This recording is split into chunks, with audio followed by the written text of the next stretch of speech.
يا اخي انا لغايه دلوقتي مش مصدق ان النادي الاهلي خسر السوبر الافريقي.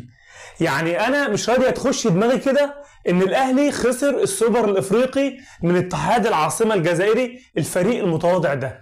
يعني انا عايز امسك كولر كده من رقبته واخنقه. يعني انا مش عارف ليه ما لعبش احمد عبد القادر، وليه زي ما قلت لك ما فضتش الستاره الدفاعيه علشان امام عاشور يسدد، وليه ما لعبتش بيرسي تاو بدل رضا سليم، وليه لعبت رضا سليم وامام عاشور من اول الماتش، وليه الحكم ده؟ يعني وليه الفار واحده ست؟ يعني بنوته، معلش مع احترامي للبنات، باحترامنا كل البص الكامل للبنات، ليه فرايا قاعده على الفار؟ يعني فرايا مش فراور. ليه بنت قاعده على الفار؟ يعني جايين في السوبر افريقي وتجربوا في الاهلي؟ انا مش مصدق لحد دلوقتي. يعني انا بقول يعني انا ده حلم. انا لا اهلاوي ولا زملكاوي، انا زمهلاوي، لكن برضو الوضع صعب جدا. المهم النهارده الاهلي قعد خالد مرتجي علشان يعرف مكافآت السوبر ليج الافريقي، لقاها عاليه جدا، 6 مليون دولار، والتاني 3 مليون و800، وعشان تدخل دور الثمانيه 900 الف دولار. يعني مبالغ عاليه جدا جدا. في البدايه ما تنساش اللايك والشير وسبسكرايب للقناه وتفعل زر الجرس علشان يوصلك كل الجديد. نادي الزمالك هيلعب اول ماتش قصاد بيراميدز بدون زيزو وحاتم سكر. يعني نادي الزمالك زيزو، يعني طبعا نص الزمالك، اقول زيزو نص الزمالك، نص فرقه الزمالك هو زيزو، فنادي الزمالك مش هيلعب بزيزو.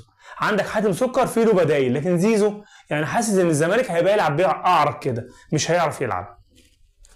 الحاجة التانية، نادي الزمالك اللجنة الثلاثية بتشيل أي لافتة موجودة لمرتضى منصور.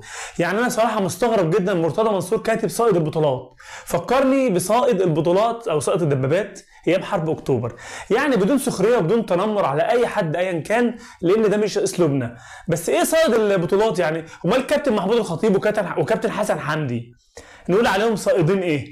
لما أنت اصطدت 2 دوري وواحد كونفدرالية وخمسة 6 كاس. يعني انا مش فاهم، وسوبر افريقي استط ايه يا عم مرتضى؟ يا عم اختفوا من المشهد، اختفوا بقى من المشهد، حرام عليكم. يعني كفايه كده. نادي الاهلي عنده غيابات بالجمله في ماتش المصري، من ضمنهم حسين الشحات وكهربا علشان الايقافات، كهربا 6 ماتشات وحسين الشحات ماتشين، وعندك بقى السوليه ومحمود متولي، وعندك دول اصابات. وعندك مين تاني؟ عندك صلاح محسن اللي لسه جاي. بص بقى، كهربا وصلاح محسن، الاهلي هيلعب بمين هجوم يا ولاد؟ مين؟ مفيش. ما نسيب شريف، ما انا قلت نسيب شريف، انا قلت نسيب شريف. صلاح محسن تراكم بطاقات، وكهربا ايقاف 6 ماتشات، وموديست لسه بقى بقول لك بيجهزوه. يا سلام.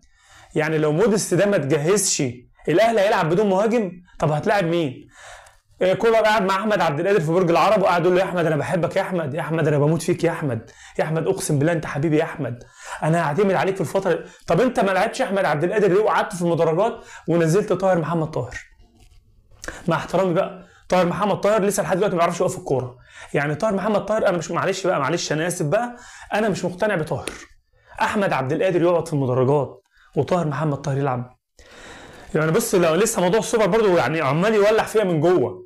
بيرسي تاو يقعد يتفرج، معلش رضا سليم لسه جديد يقعد؟ يعني ما ينفعش يا جماعه، ما ينفعش. كولر بتخرف يا كولر ولا بتعمل ايه؟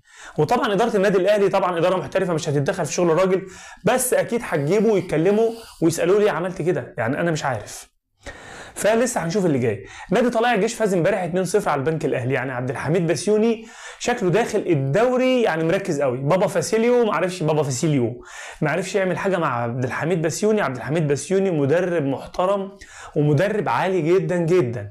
عبد الحميد بسيوني كل التقدير والاحترام، مدرب عالي ومؤدب وخلوق. عمل ماتش حلو امبارح وفاز 2-0 في افتتاح الدوري المصري لموسم 23-24، فاز على البنك الاهلي. عواد زعلان من تصريحات اوزوريو اللي قال فيها ان محمد صبحي هو حارس الزمالك الاول. يعني انا برضو يعني ضد المدرب اللي بيعمل كده يا جماعه. يعني انت بتقلب بقى اللعيبه على بعضيها؟ يعني انت ايه لازمتها الكلمه دي؟ يعني انا مش فاهم برضو اوزوريو ده، حاجه غريبه، راجل جاي من كوكب تاني وبيعمل خطط غريبه وبيعمل حاجات عجيبه في الفرقه. انا مش فاهم يعني هي لازمتها ايه الكلمه؟ يعني ده اول ده تاني، ما تسكت يا عم. هتقلب العيال على بعض وتخلي الواد نازل مش طايق نفسه، وتخلي الواد نازل افرض لا قدر الله عواد محمد صبحي جاله اصابه وعواد نزل، عواد هيبقى نازل بينفخ ومش طايق نفسه بقى ملوش لازمه. يعني في مدربين كده، مش عايز اقول كلمه قويه انه بيتغابى، لكن بالمنظر ده ما ينفعش تقلب اللعيبه على بعضها ليه؟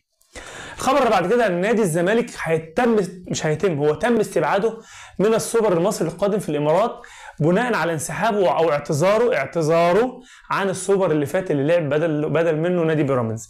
يا جماعه انا شايف ان الراجل اللي عمل كده واللي ساب التركه الواهيه دي مشي.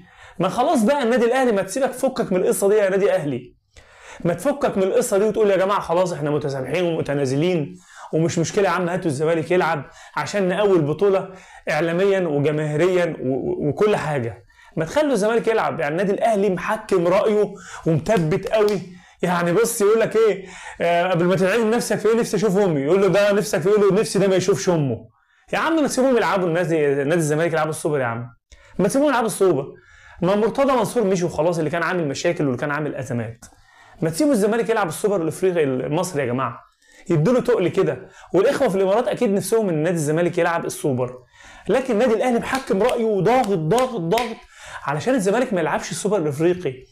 احنا عايزين نشوف يا جماعه ماتشات قويه وعايزين نشوف بطوله قويه. ليه الزمالك ما يلعبش؟ يعني انا مش فاهم. في نهايه الفيديو ما تنساش اللايك والكومنت وشير وسبسكرايب والقناه وتفعل زر الجرس عشان يوصلك كل جديد. السلام عليكم.